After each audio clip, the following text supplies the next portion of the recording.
Good evening. Thank you for joining us tonight. I'd like to bring this meeting to start. Would somebody please move action 1.02 to approve the agenda? Move it. Second. All those in favor? Aye. Opposed? Abstaining? Passes 700. In the event of an evacuation this evening, we need to leave the building. We have 2 points of exit in our room. You can go out either one and move as far away from the building as possible. Would you please join me for the Pledge of Allegiance? I pledge allegiance to the flag of the United States of America and to the republic for which it stands, one nation, under God, indivisible, with liberty and justice for all. This evening for public forum, we have one community member signed up, Carrie Hodge. Good evening, thanks for joining us. Hi. Good evening. My name is Carrie Hodge, and I'm a teacher in the Fulton School District, and I'm also working on my internship, my administrative internship, and I'm here tonight to formally invite the community as well as the board members to an exciting event taking place on Thursday, April 9th at 6 p.m. in the main gym at G. Ray Bodley High School. 87 of our Fulton Red Dragons in grades kindergarten through 12th will be honored at the 26th annual Student Recognition Ceremony hosted by the Fulton Teachers Association. It's a great opportunity to see and hear all the amazing things our students are doing, as well as to connect with families. So I just wanted to come here and formally invite you. I also put a handout at your spots. But yeah, April 9th, Thursday, 6 p.m., 87 students, so it's great. It's gonna be a fun event. We're hoping for a big turnout, and yeah, so we would love to see you guys there. All right, thank you so much. Thank you.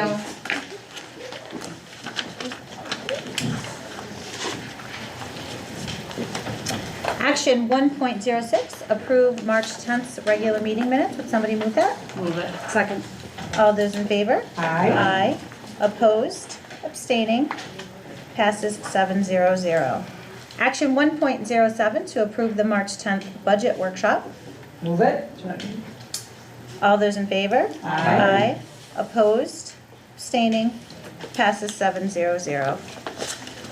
Tonight is great. We're going to be joined by some of our students, but I see that on the 25th we also have another concert to kind of end out our Music in Our Schools month. That's the junior high and GRB orchestras tomorrow at the high school. On March 30th through the 3rd, you guys have spring break. So it'll be a great time for families to enjoy their kids home or going on vacation, and hopefully our staff and our administrators get a little bit of time to get some rest and relaxation as well that week. Family Fun Day, April 11th, is at 9:30 to 11:30 at the high school. Mrs. Henderson, can you just we really haven't talked about that much, and usually we kind of give a little shout out, so. Sure. So our theme is Unearthing Your Future. It's aligned with our Fulton Public Library's summer kickoff, and it's also aligned with our community school theme, so we're going to run with that. We had to adjust the date a few times to accommodate some different concerts and events, so that was part of the delay in getting that out, but we have been sending out save the dates and our parent square messages that the principals have been delivering. We have planning meetings that have been going on. Alex was working on the save the dates about on Facebook, but there was a family emergency that the person designing it, just had some delay in that, but they're working on that now. I just asked them to send something out in the meantime.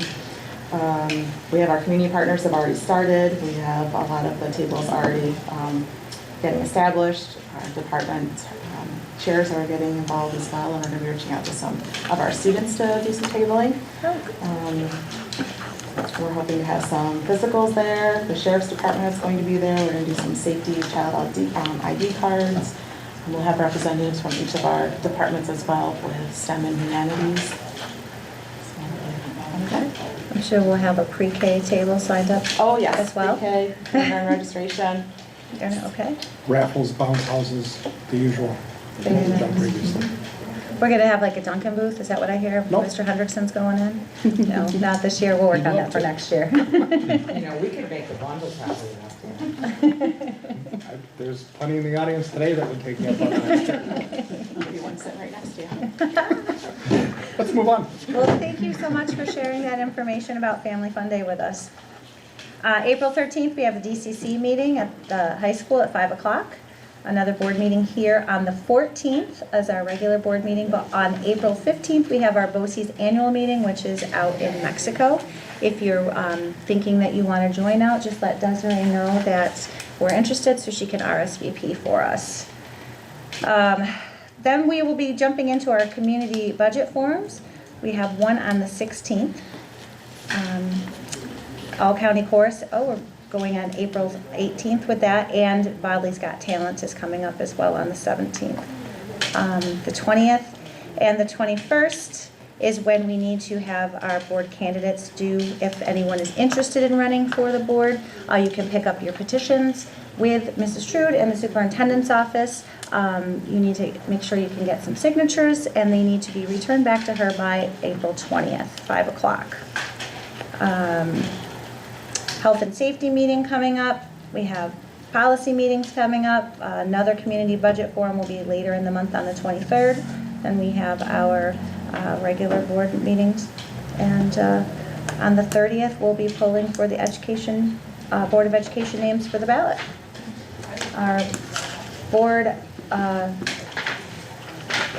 when are we doing that? Is on May, our election, May 19th. I know, I think it's just want to make sure I have the right 10th day on there, okay? So May 19th. The petitions are due on the 29th. The 20th is the first financial. Okay, all right, thank you for that. The 20th is for our first financial statements if you're running for the board, and the 29th, they need to be turned in for the petitions. All right, any questions? Anybody have anything want to add? All right, with that, we're going to turn it over to the superintendent because we have an exciting evening. We do, yes. Tonight. So we're going to kick things off tonight with by celebrating Music in Our Schools Month. So we've really had a nice couple of weeks here where we've had elementary concerts, high school, junior high combined concerts, as you mentioned, one more up this week, but also with the musical Grease at the high school. So it's really been a great month of celebrating music in our schools. And as an added bonus, we have 3 groups that are with us this evening. So we're going to walk across the hall, listen to them play for us for a little bit, and then we'll return back here to celebrate a different group of students. So, All right, sounds great. You're all welcome to join us down the hall to listen to our students perform.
to athletics. I know Mr. Ells is here with us this evening. He has quite a few folks with him as well. We're going to highlight a couple of our teams as well as our entire winter sports program. So I'm going to turn things over to Mr. Ells.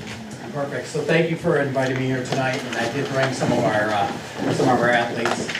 We have a slideshow. We're going to go through some of our accomplishments, our highlights of the season, and then we're going to give a chance for our girls bowling team, girls wrestling team to come up and speak and highlight some of the things they've done. So, next.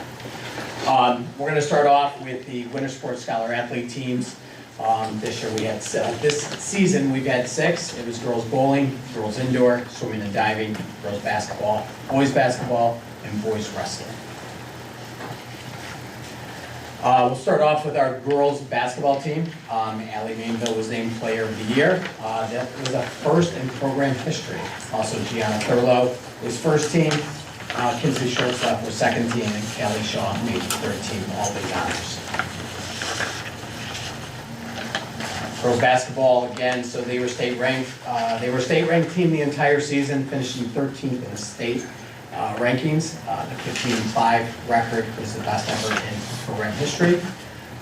We organized a stroke awareness game as a community service opportunity. Any money raised through the donations went to the Golisano Hospital for stroke awareness. We even had Otto, the mascot from Syracuse Orange, was here. And high scores for the season were Allie Mainville with 280 points, Gianna Thurlow with 261, and Kinsley Shortstop rounded it out at 217.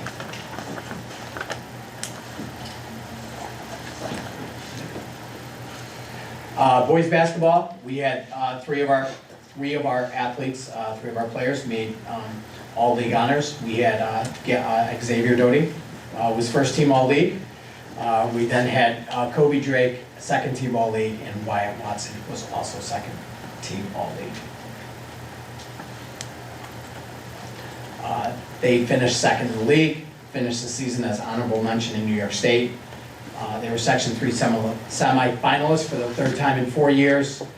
High scorers were Xavier at 560 points. That was 25.5 points per game. Wyatt Watson was 407 points, and Kobe Drake 330. Xavier Doty was named Class AA All-Tournament Team for the league, leading scorer in the SEAC with 25.5 points per game. Indoor track, we had high scores of Mason Kinney and Kellen Cowden. And then on the girls' side, Olivia Hendrickson and Audrina Horton. Records broken were Olivia in the long and the high jumps, and Audrina in the 300 and triple jump. And Olivia qualified for the States and went down to New York City for the long jump this year. Swimming. So high scorers were Braden Ledoux with 463 points and Cody Duran with 409. Records broken were the girls 400 free relay with Claire Murray, Maddie Ames, Finley Nye, and Everly Nye. We had state bound, so Logan Ames, he's actually a Hannibal swimmer. We combined with Hannibal. He's extremely fast swimmer.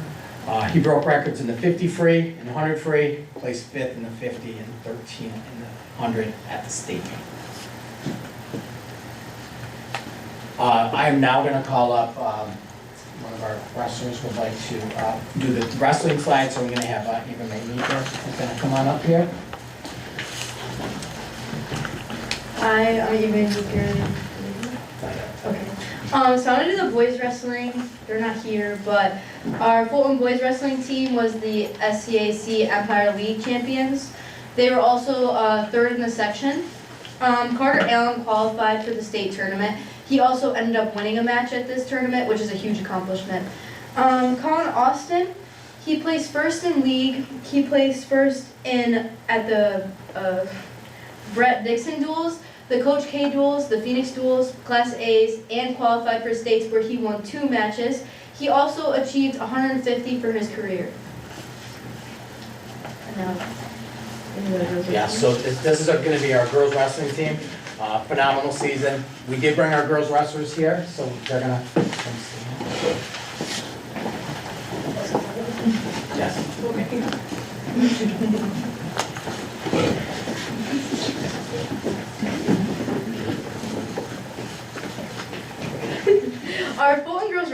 team reached milestones this year. We were first at the Dragon Duels, the Homer Invite, the Phoenix Scramble, and the Bill Anderson Duels. These tournaments are not only tournaments with teams from Section 3, but they're also teams from all over, from all the sections in New York. We are also one of the biggest teams in the state, which means we have at least 2 girls at every single weight class. Some weight classes we do have more than just 2. And then we also are first in the SCAC League.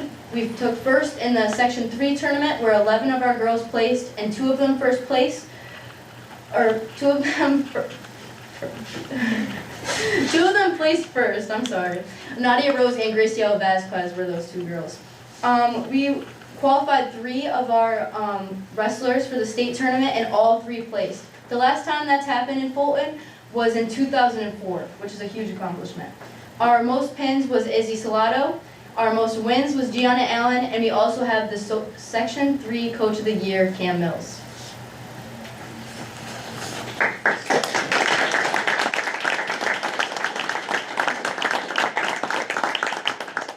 On this slide we have Nadia Rose, Gianna Allen, and Graciela Vasquez. Here we have 2 of them with us, Nadia Rose and Gianna Allen. Nadia finished 6th at states, losing to the first seed second round, but managing to wrestle all the way back. She also wrestled 3 matches in just 80 minutes with little to no rest in between each match. Gianna Allen earned a 4th place finish, revenging a loss from sectionals. Gianna was able to beat that returning state placer along with another returning state placer to secure her spot at 4th. While Graciela Vasquez, she's not here with us today, but she placed 5th at states. She went in unseeded, lost first round, then proceeded to wrestle back, winning 2 matches back-to-back. Then went on to win her placement match to secure 5th place. And that's our girls wrestling.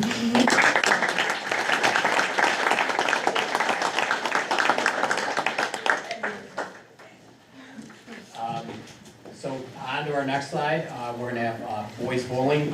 They took 3rd in the league. Max Cunningham qualified for the shootout, which is a state qualifier event. Boys high score was Max Cunningham at 202, Logan Wilcox at 179, and Mitch Jacobs at 168.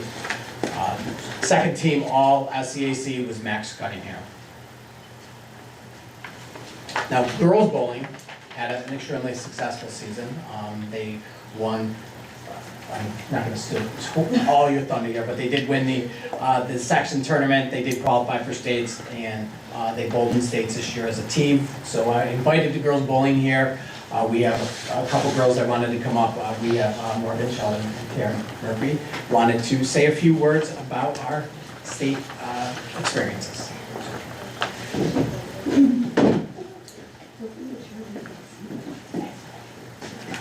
Hi, my name is Taryn Murphy. I'm Morgan Sheldon, and I'm just going to give a little bit of rundown of what we've accomplished this year. So, at the start of the year, we obviously have all of our regular tournament matches, and we ended up undefeated in our league. After that, we bowled a fun Baker tournament to try and prepare us for sectionals, and we also were able to manage to win that one. And we just really accomplished a lot as a team, mentally and physically, in that aspect that prepared us for sectionals. It was a long day when we did end up at sectionals, but after a little bit of a hard fight, we were able to pull through.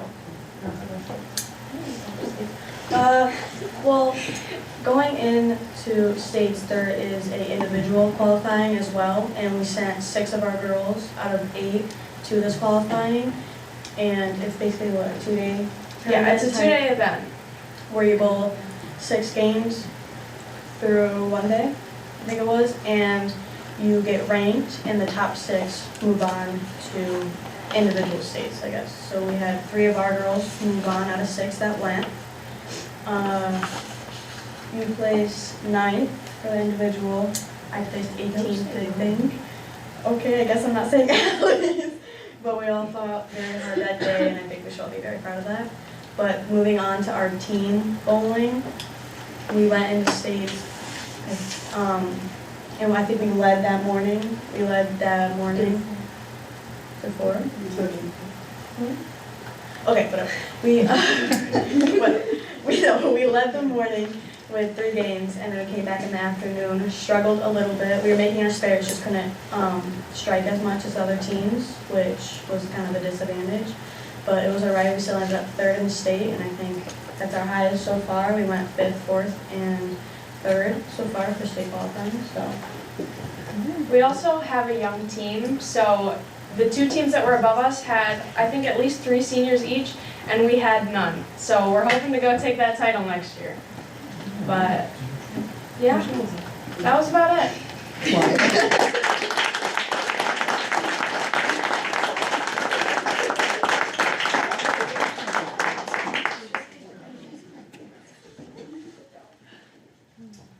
Here are some, do you guys want to read the scores, or you want to grab it? So high scores, we have Taryn Murphy with 188, Lane Arnold with 188.3, Logan Arnold at 185.4, and Morgan Sheldon coming it out with 184.8. The all SCAC with league first team was Lane and Logan Arnold, Taryn Murphy, Morgan Sheldon, and Alex Wilcox. All SCAC league second team was Kendra Phillips and Molly Smith. And our team, as they said, represented Section 3 at the state tournament, took 3rd overall. That's awesome.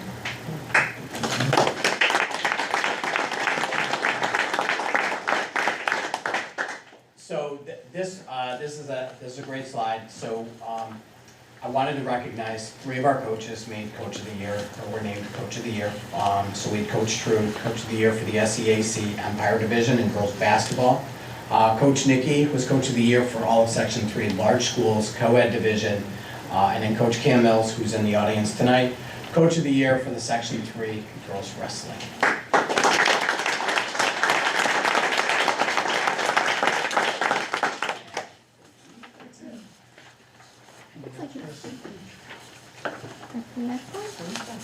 Any questions? Any questions? Just amazing what the students are doing, and Thank you. that's great. Thanks for Our bringing student them. athletes, they told me they had a lot of homework to do tonight, so we are. Oh, yes, please Oh, go. they want to stick around? You know, Well, you're they really wanted to, but they had. We understand. Totally all right. Thank you for joining. Thank you so much for coming in. Great job. We're gonna have a lot of work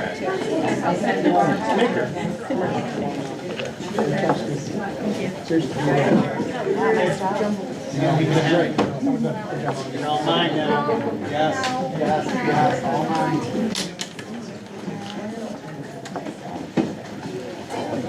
Yeah, good work. Aaron, good job. Thank you.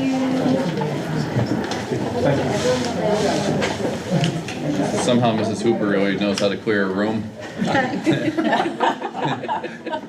I also may lose my job as presentation driver. I apologize. There's an updated athletic presentation and I didn't show that one. So we'll make sure that that's updated on the website. The most current and up-to-date one. No problem at all. So, yeah, last but definitely not least, after our 2 celebrations, we'll turn things over to Mrs. Hooper for our financials and then as well as a budget update. We're here for you, Mrs. Hooper. All right. Yeah. We'll start with the February financials and then move into the budget update. So just a brief look back at the month of February. Again, first comparing where we were at the end of February in 24-25 to where we are in the current year. Again, very similar place in terms of our revenue and our expenditures, similar to where we were last year. As I move through the slides, I'm going to point out a major difference that I see from last year to this year in a good way. Last year we were at 59% both revenue and expenditures at the end of February. This year we were a little lower in our revenue at 57%, expenditures were at 60%. Our cash flow was okay though, you know, just between different grant funds that we're able to also use to supplement our general fund cash flow. You know, we're in an okay place. February is always a little bit of a tight month in terms of cash flow. In March, we get 2 major state aid payments. We've already received one. We get another one this week in terms of our big spring payment. So cash flow then kind of takes a positive turn again in March. So we're still in a solid place in terms of cash flow. for this year.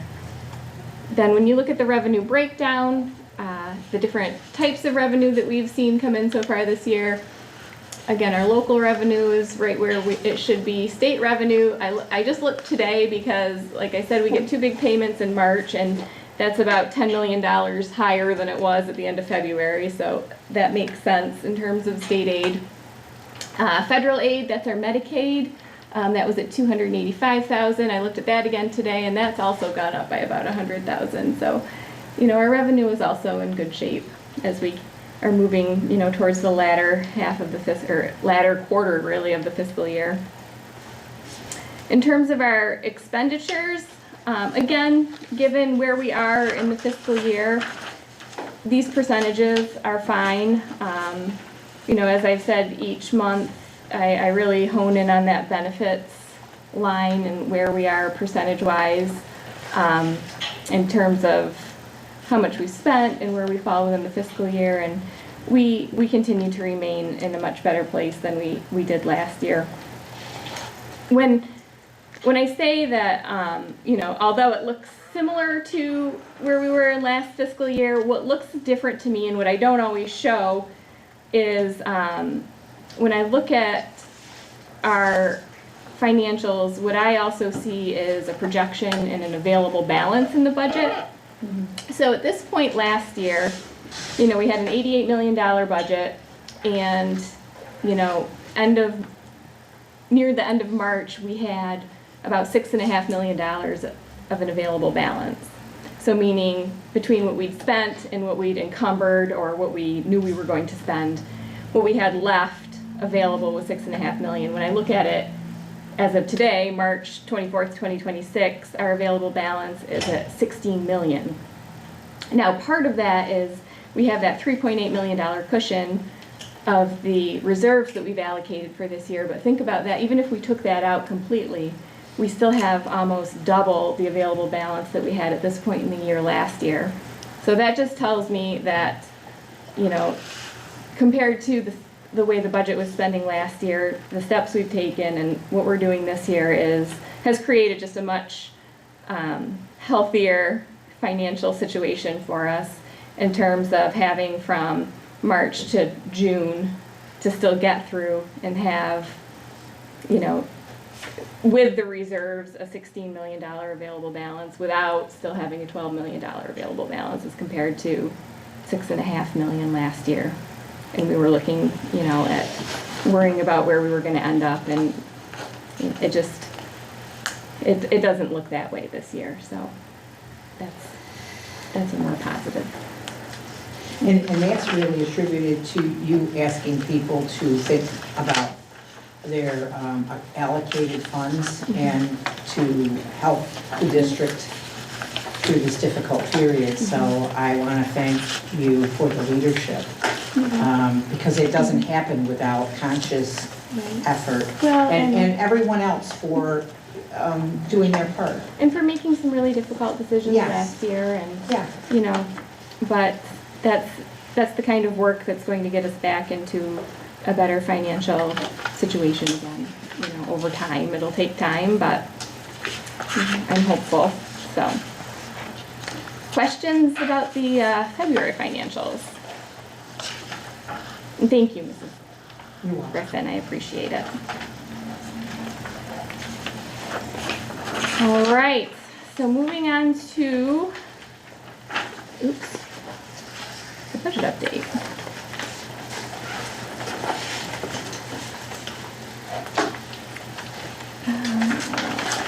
I want to start there.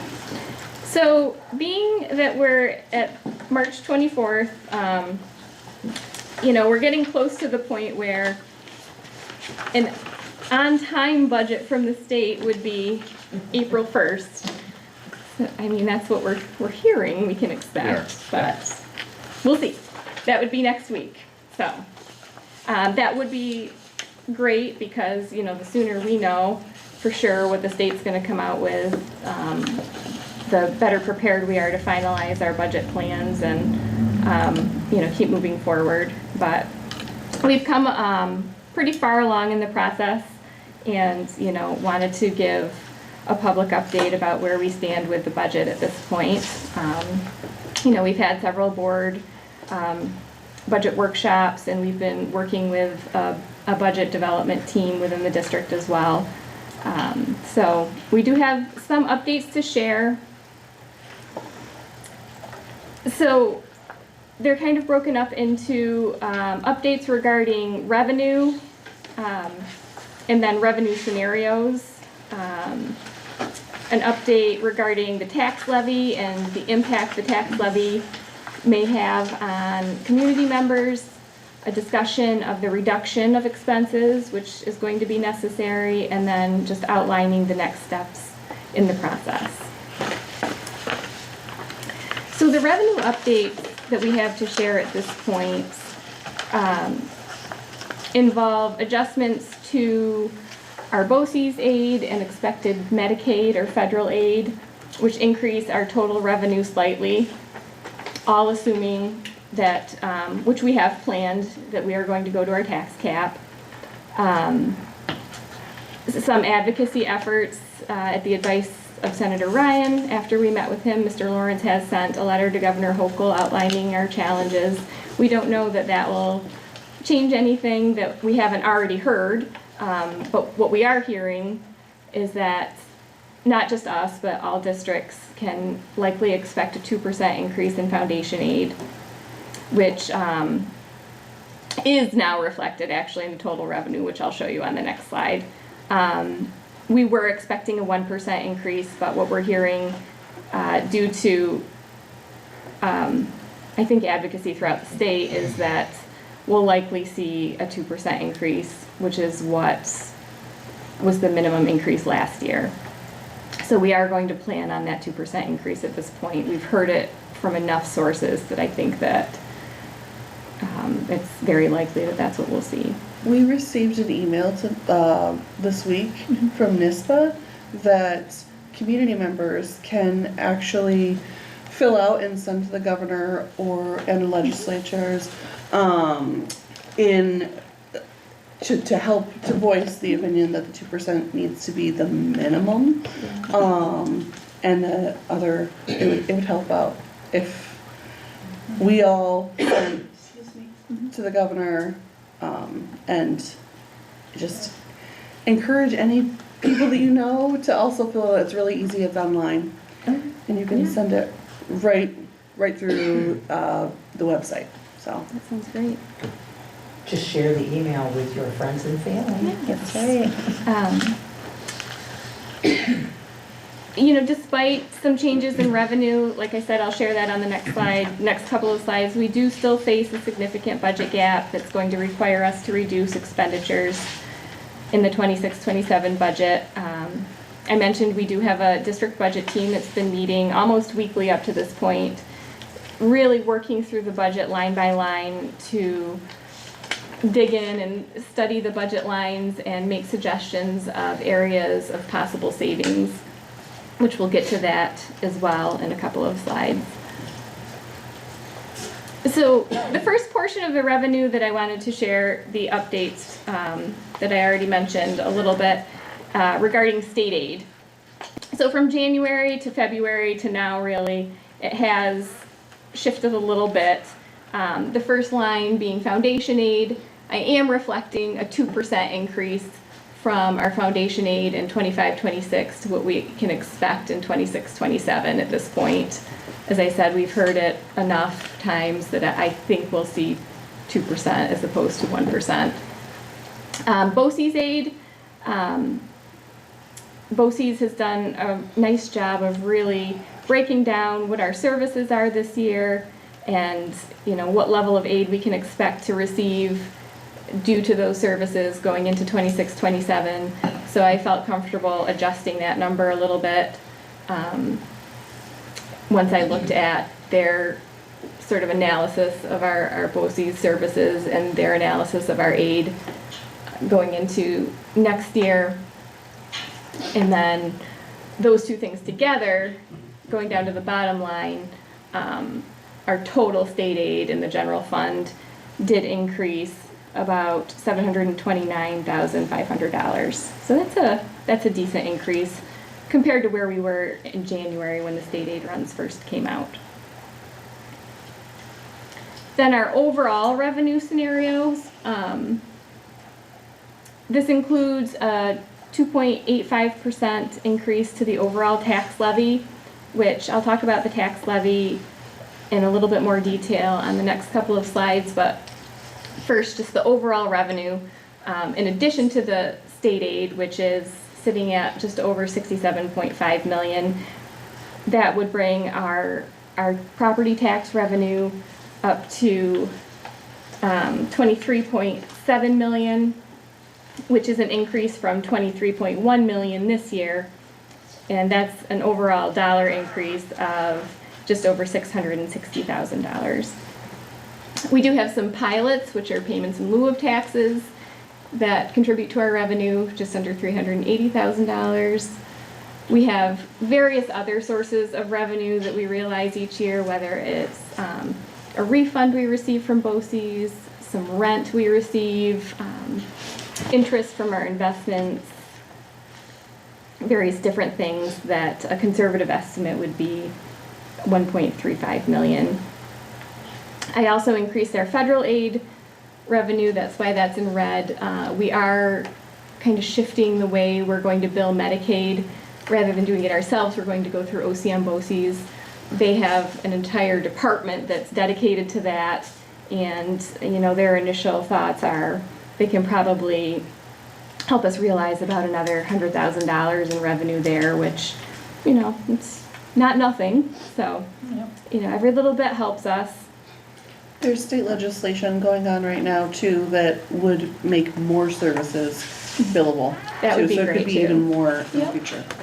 Yep, and that's kind of changed and ebbed and flowed through the years, so that would be wonderful if some more stuff was eligible. Right along, I have planned on appropriating some reserves. So the second number, appropriated reserves, $550,000, that is including a little bit of what we have left in our retirement reserves, ERS and TRS, and about $250,000 from our EBLAR reserve, which is our employee benefits and accrued liabilities. We're allowed to use that for some of the retirement buyouts that we do each year.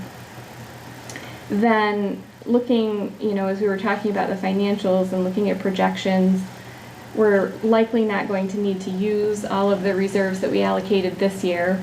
So some of that would then turn into fund balance. So we're able to appropriate a little bit in fund balance in the amount of $532,491 in order to just bump that total revenue up to $94.5 million on our revenue side of the budget, which even at $94.5 million compared to our 25-26 budget, you see that bullet point at the bottom, our 25-26 budget is just under $94.2 million. So to go from that in 25-26 to $94.5 million in 26-27, that's a relatively flat budget increase, less than 1%. So, it's a little bit of an increase, but not a whole lot, and that's really due to not getting a whole lot of an increase in state aid. Overall, our foundation aid may increase by 2%. Our overall aid last year, I think the increase was over 4%, and we're not going to touch that this year. So we just didn't get the state revenue to help boost that total revenue number. And, we don't have the ability to use as much in reserves as we did in the current year. So it is going to be a relatively flat increase in the overall budget. And with that budget number on the revenue side, $94.5 million, it does still leave a gap of $5 million when we roll over the expense side of the 26-27 budget. So, and I'll get to that discussion in a little bit. I just want to talk a little bit more about the tax levy, because I know that is a question that a lot of people have when talking about what does the tax levy mean? How is that going to increase my taxes? So, a common question when trying to assess the impact for taxpayers and is, what's this going to do to my tax bill? And the transparent answer is that, at this point in time, the best we can do is give an estimate. So, keeping in mind that 2.85% is the amount that we're proposing to increase the overall tax levy, which is distributed over all of the property in the district.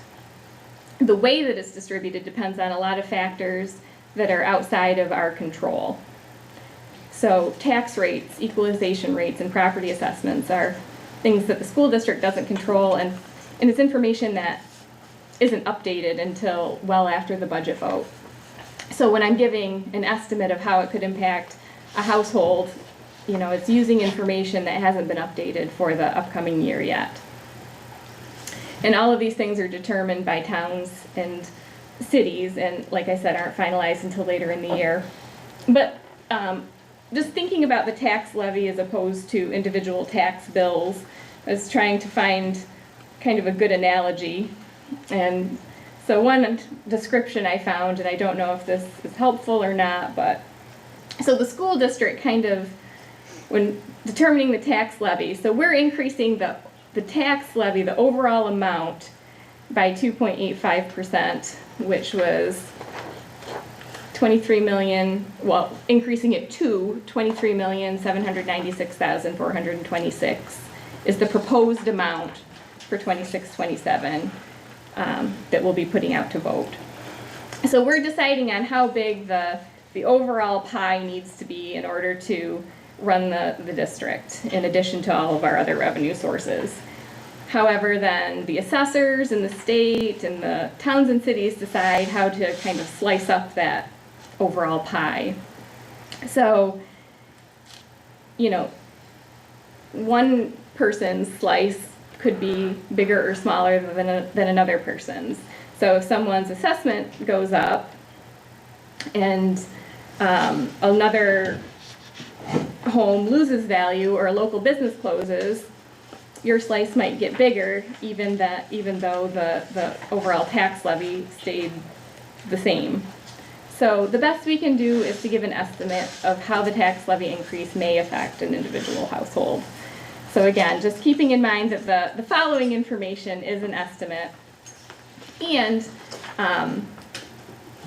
is also based on, we have several different towns and cities, so it's based on an average tax rate. So depending on where you live, your tax rate can also be different. So with all of those caveats, here is, we're going to break it down both annually and monthly for people because, some people like to look at what's my annual tax, how is it going to be affected, and then, if you like to budget monthly, you might want to know how that could affect your monthly budget. So the estimated impact of a 2.85% increase on the tax levy for homes with various assessments is shown annually on this slide. So a home assessed at $100,000 could see as much as a $52.50 increase per year. A home assessed at $200,000 could see $127.50 per year increase. And a home assessed at $300,000 could see $202.50 per year increase.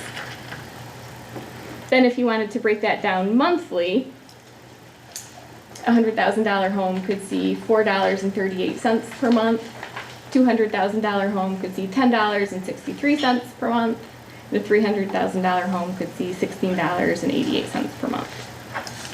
Again, just estimates, but hopefully to give it a little bit of a context for how it could impact the individual tax bill.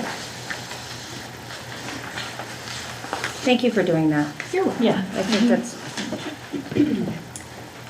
Then, as I said when we were talking about revenue, there still was a budget gap to be addressed. So in order to bring the budget into balance, if our revenue is going to be $94.5 million, we have to bring the expenses into balance with that number. So the question then is how can we reduce expenses? So when we first started the process and we rolled over the expense side of the budget gap was actually more than 5 million. It was 6.5 million. But throughout the process, the budget team really broke down the budget into sort of more digestible sections and looked at each section line by line, talked about ways we could reduce expenses, really in small ways, asked a lot of questions, what's in this line, what does it mean, is there any way we could decrease it, what would it mean if we decreased it, how would it affect our students, how would it affect our programs, and we went through that before even thinking about looking at positions. And through this process, along with the improvements to revenue, that certainly helped as well, the gap was reduced to 5 million. And then when you think about, reducing expenses through positions, we do know of several retirements, and I think this has even increased since I did this slide in talking to Mr. Capani. We know of 3 teacher retirements, 5 teaching assistant retirements, which might be up to 6 now. At the time, there were 3 teachers' aide retirements, which might have increased as well. We're at 6. Okay. 6 teachers' aides, and I think we're still at 5 TAs Okay. right now. But the point being that any retirements can lead to reductions through attrition, meaning those are people that plan to leave anyway, so it's not someone losing their job, it's people retiring. Then any resignations that could occur that we don't know about yet could also lead to reductions through attrition. So we'll keep an eye on that as well. Those tend to happen a little bit later in the spring as time goes on.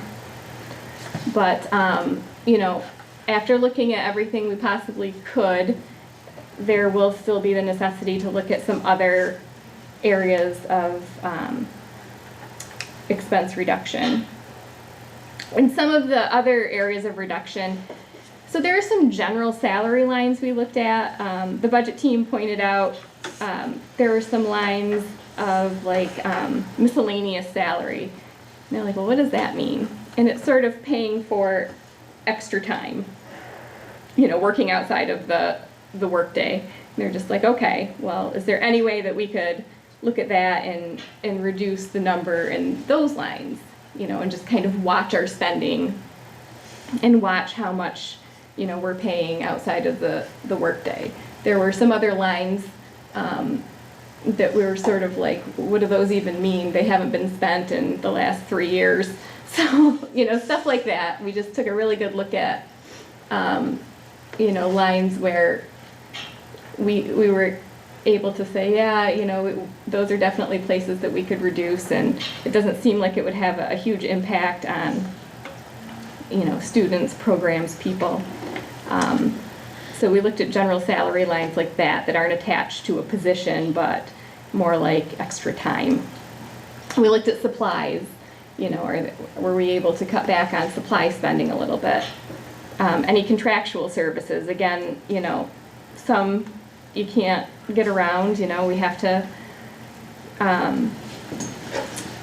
pay for certain services that you just have to have, but there were other lines where we could be like, well, what is it, and is there any way we could cut back a little bit? The same with BOCES services. We really have gone through BOCES services with a fine-tooth comb, and as much as we want to keep every BOCES service we can, if we were able to, step away at least for the time being to save some money, then we will. What would be an example of a BOCES service? Not that it has anything to do with any reduction or anything, but what would be an example of a BOCES service that we provide? It ranges. There like a couple of examples. A lot of technology. We do a lot of subscriptions that we run through BOCES. Again, these aren't necessarily things we're reducing. Right, what does that, a subscription for what? So Parent Square. Okay. Goes through BOCES. Obviously, we're not gonna get rid of Parent Square. Right. But, Is it like, is school tool considered? Okay. Yep, Frontline, Parent Square School Tool, Our curriculum is run through city BOCES as Yeah. well. Our tier 1 programs, Common Lit, CKLA, Eureka Math. Those are all programs that you guys use throughout the year for Yeah, that's our tier 1 assessments and. curriculum. Okay, So they're daily lessons, okay. second step. we do, one thing that we are saving money on, we run our copier printer leases through BOCES, and those were up for renewal anyway. And Mr. Sherman was able to negotiate actually a reduction in that cost, so that happened to be an area that we didn't like purposely reduce, but we just negotiated a better price. Yeah. You know, all of our career and technical education goes through BOCES, some of our special ed goes through BOCES. Like special ed and, like, what does that mean? Goes So- through BOCES. Some of our special education programming that our students who don't go to in-house programming go to BOCES provided programming. So they leave Fulton for a program in another district? Okay. So those are some examples, and there's many other services. Just a couple, yeah, just to. Yeah. Yeah. When we go through People the more the understand. BOCES budget, it's pages of us going Yeah, I'm through sure that lines it's to- like a Yeah. ton, but just like a couple of broad examples of other things. Thank you. Yep. You know, we went through our extracurricular budget lines, we looked at professional development, and, you know, as I just mentioned, the efficiency with software subscriptions and printing and copying. And then finally, you know, we did look again at positions as much as we possibly can. You know, any reductions will be made through retirements and resignations. But we're looking at reducing from the Fulton Teachers Association, 34 positions, non-instructional positions would be 19 positions, one administrative position. And then whenever you reduce positions, it also reduces some of the corresponding benefits, whether that's retirement, Social Security, or health benefits. And then again, I highlight that these are still all potential, you know, we're still continuing to discuss and work through all possibilities to reduce expenses. Now, with some of those, is it fair to say that there's a possibility that the offset that we would be looking for would be maybe diminished because of unemployment benefits if they don't find jobs elsewhere? Yes. So we can't necessarily plan on a full return of that position dollars back to to our revenue side. Exactly, and when people retire, you know, they remain in our healthcare plan, so Right. you don't get that reduction necessarily. Yeah, I think it's important that for the public that they understand that it's not, we don't, that takes a while to get to where it does. You want to see that full reduction. Yep, you're right. So, you know, with these ideas, again, you know, certainly reducing is nothing we want to do. We will be able to bring the budget into balance. Our next steps will be to, again, continue to discuss and finalize the reductions and notify anybody within the district who will be impacted. Then present a balanced 3-part budget. We plan to hold community budget forums on April 16th and 23rd. For anyone in the community to attend, they'll be here at the Education Center, and we also plan to stream them. So if people want to join via online meeting, that will be available as well. What's your date for the finalization and letting people know?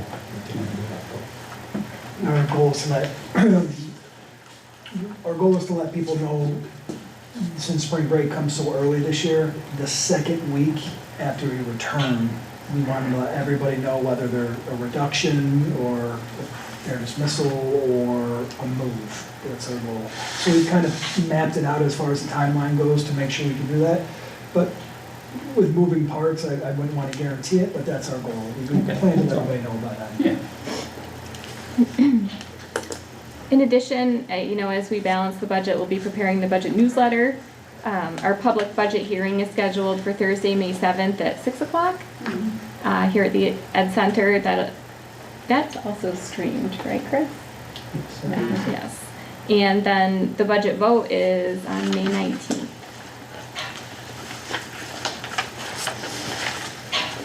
Any questions? I have a question for Superintendent. Sure. We're making all of these changes. You've looked at dollars and cents, but for the benefit of everyone, could you just kind of give us the outline of, because I know you look at impact on the teaching and learning, and could we talk about that for a minute so that everyone can appreciate that that was considered along with the dollars and cents? Absolutely. So, well, I guess I'll begin with, by saying, really, we didn't have any good options throughout all of this. So, taking a look at our positions that we had to contemplate reducing, they're all valuable to us. They all play a major role, so that it's made this process pretty difficult. We've even been meeting still today about going back and forth on some of our positions and where we are. Number one, yes, we're trying to stay as far away from our core program as possible and having as little impact on our students as possible. But again, because we had some pretty substantial cuts last year, that makes it more difficult this year as we move forward. So we've been looking at things like how our schedules are running at each level, the amount of students who are in classes, trying to maximize our efficiencies there. And that's something that we've definitely taken a very close look at.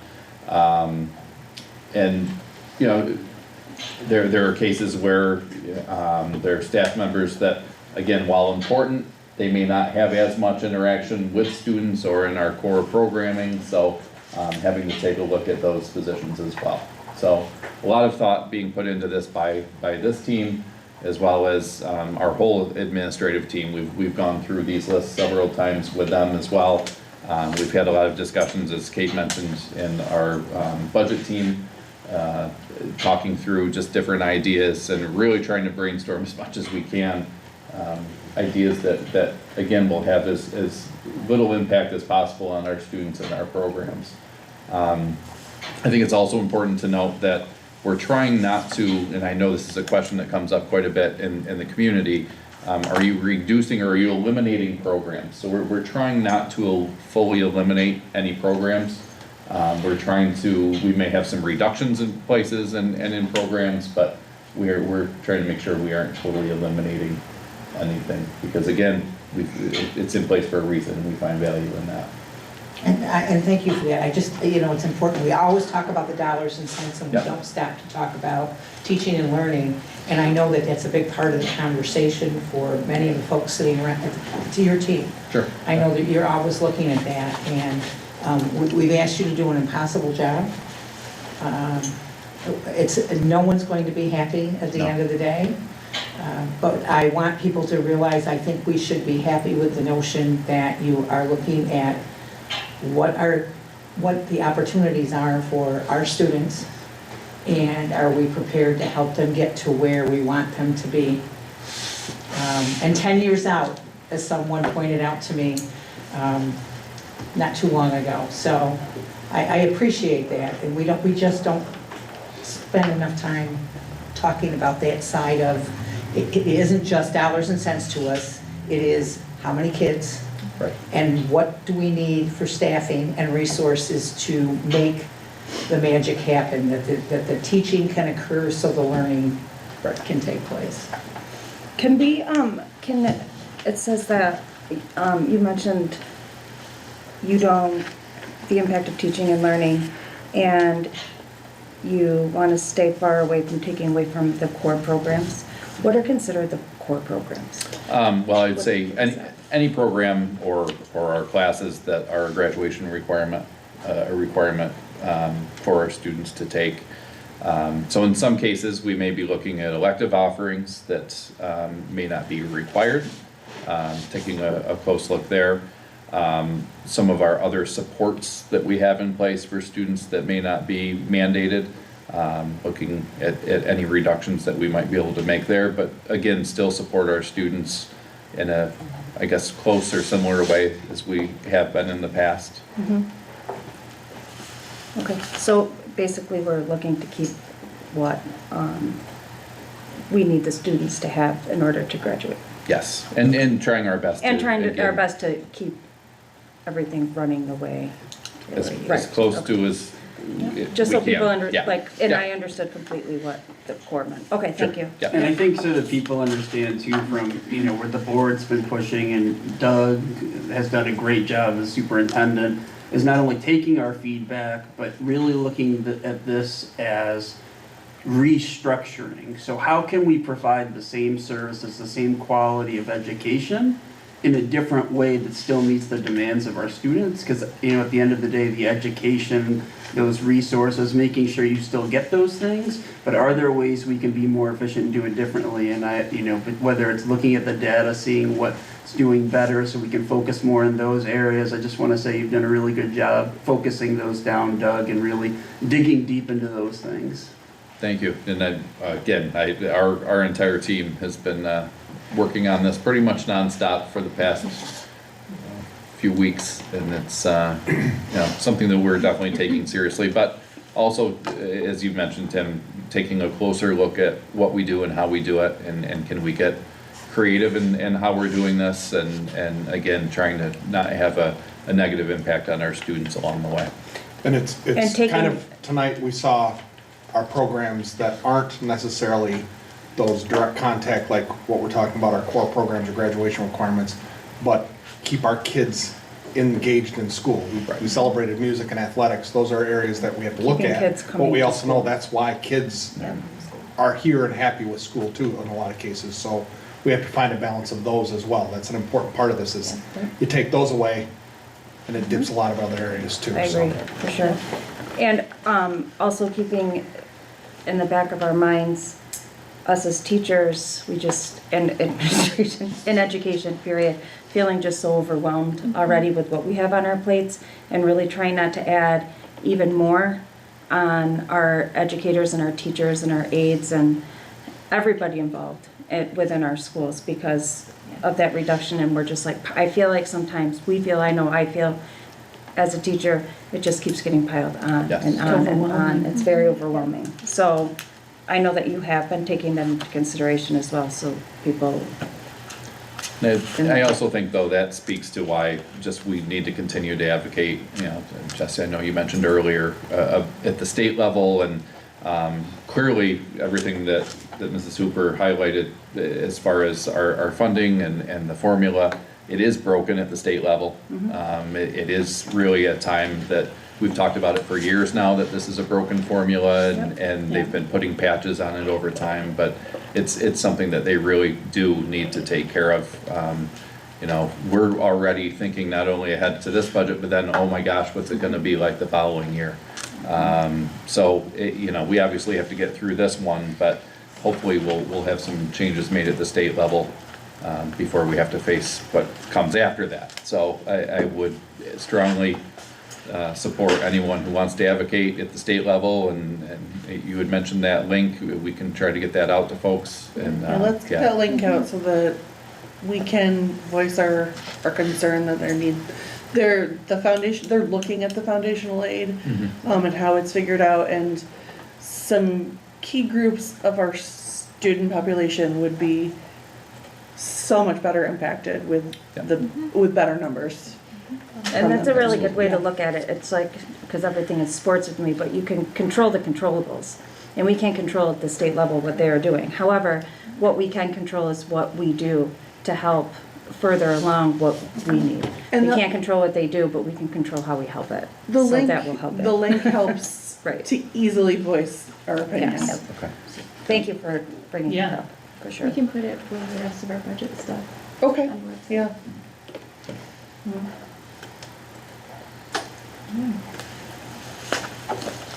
That's awesome.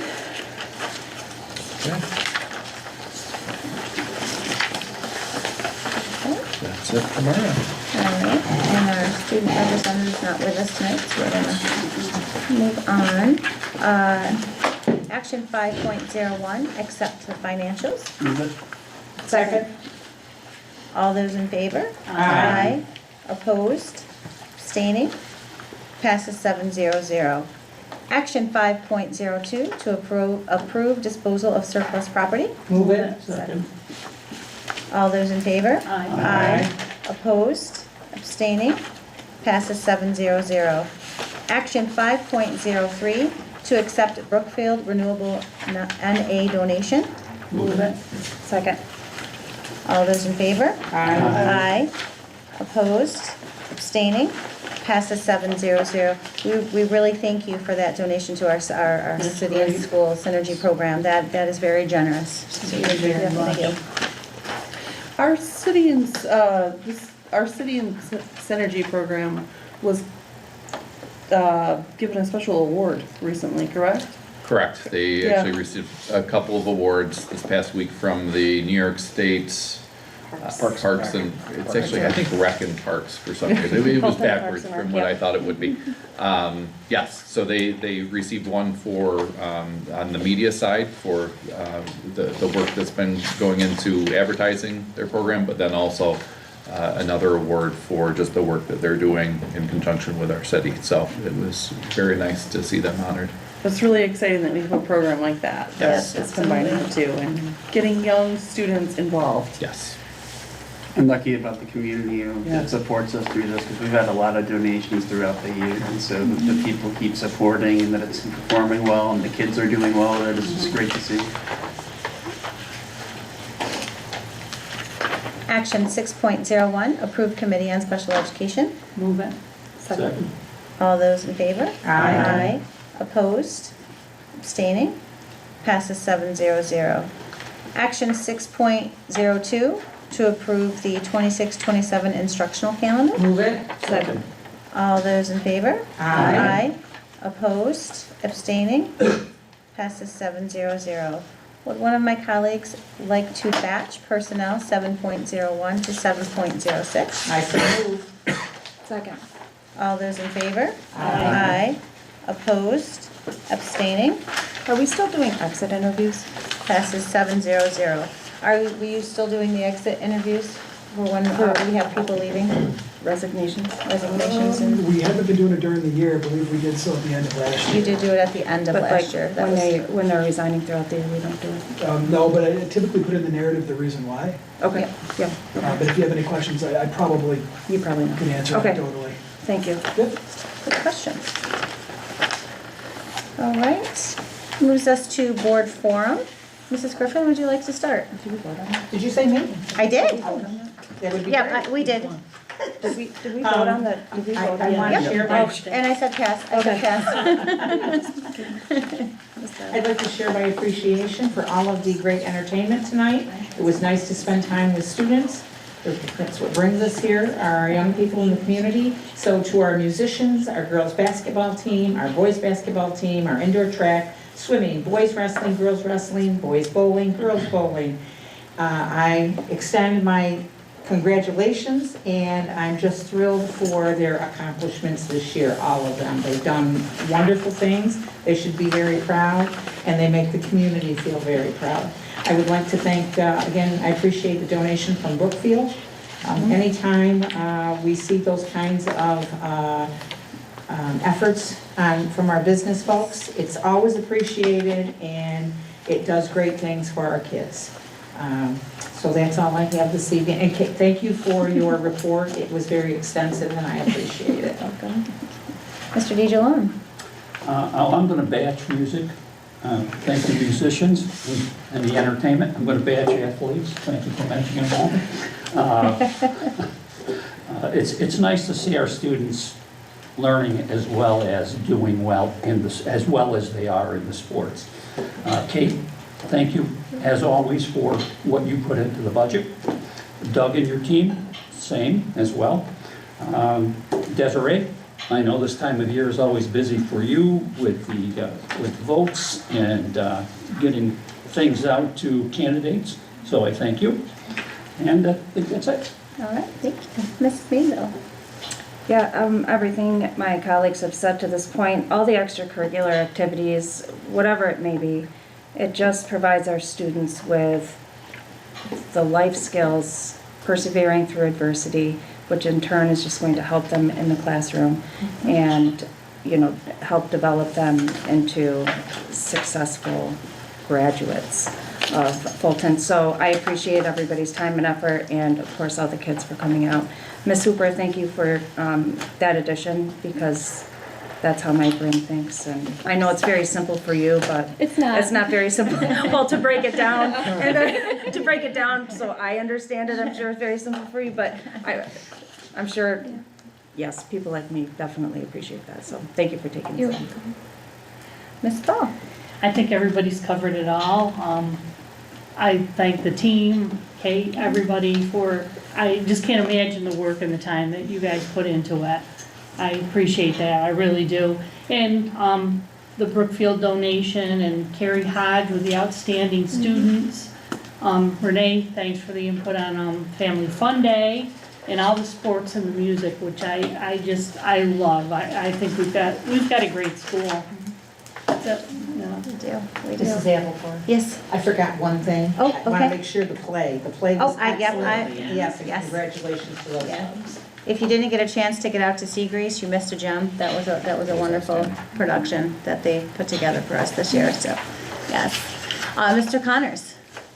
I think one of the words that stood out when Robin was speaking was community.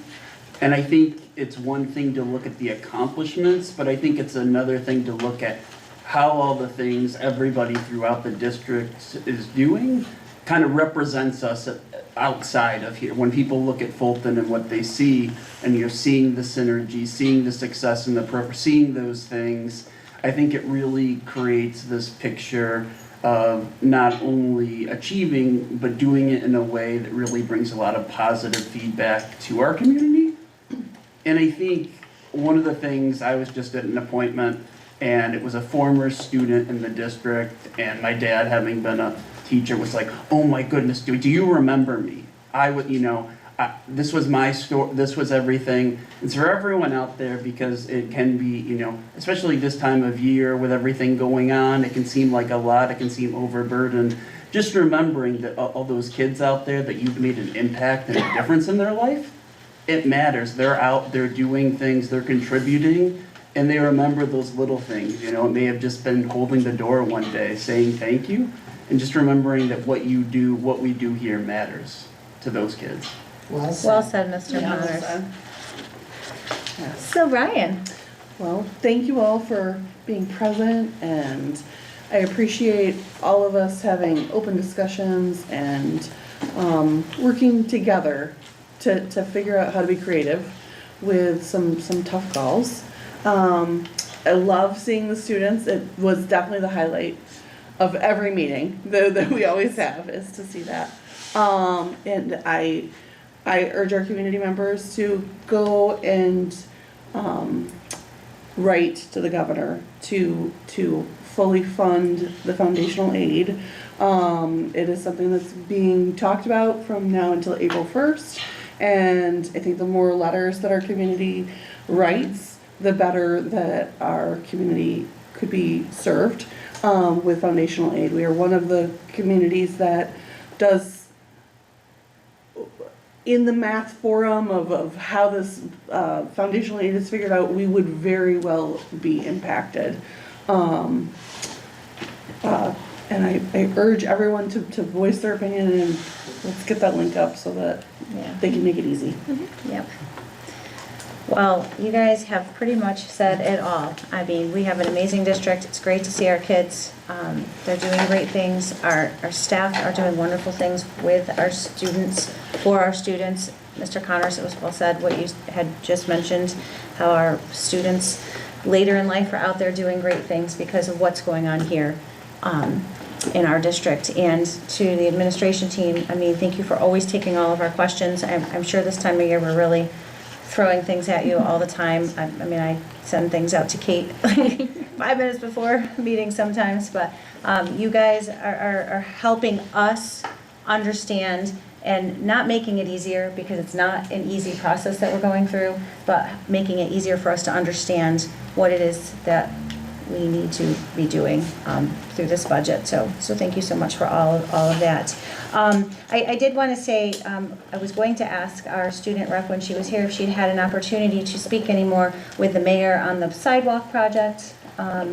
I know that you'd had a meeting, I had a meeting with the mayor. It would just be nice to kind of know where she stands on her end, so. The last I knew, she had not been able to meet with him again. Okay. It is something that she's absolutely still interested in discussing, so, yes, yep. Yeah, it was, we were driving over in the area today and just seeing some of the students that were, it's not even snowing out right now. And on Cedar Street was, you know, I haven't been in that area during a dismissal or, you know, an arrival in a long time. So to see that was, it's pretty eye-opening that something, it would be nice to see something done for our students in the realm of safety. So, Absolutely. I just wanted to know that the community know that it's not something that we have forgotten to continue to discuss. So that is definitely out there. That was that one.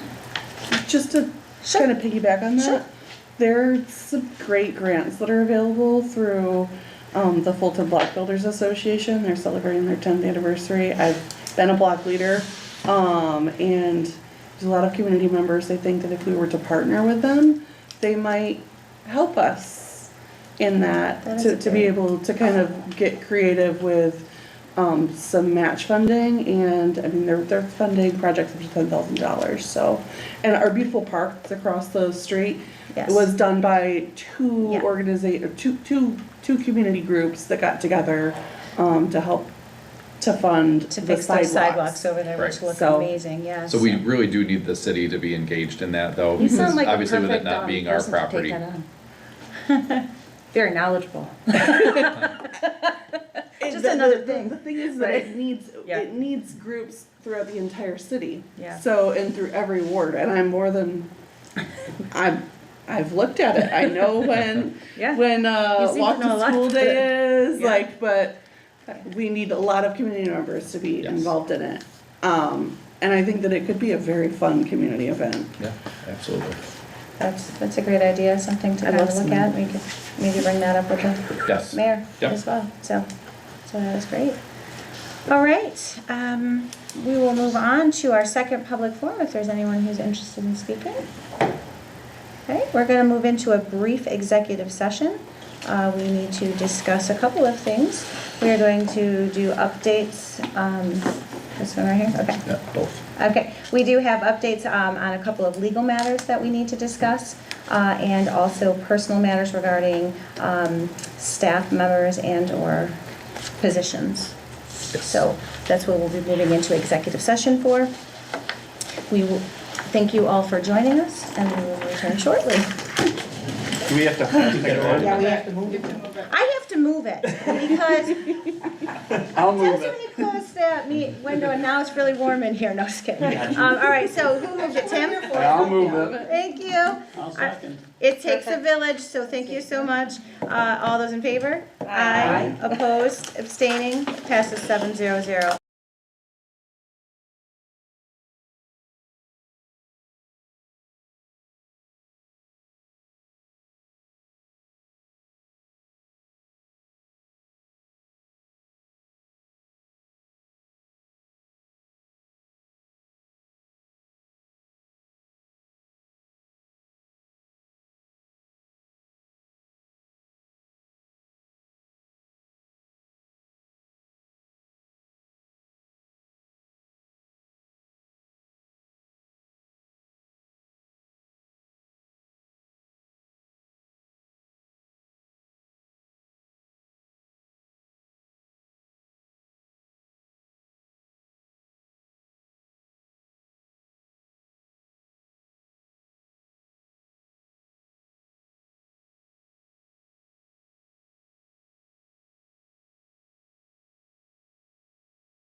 Does somebody move action 9.01, adjournment?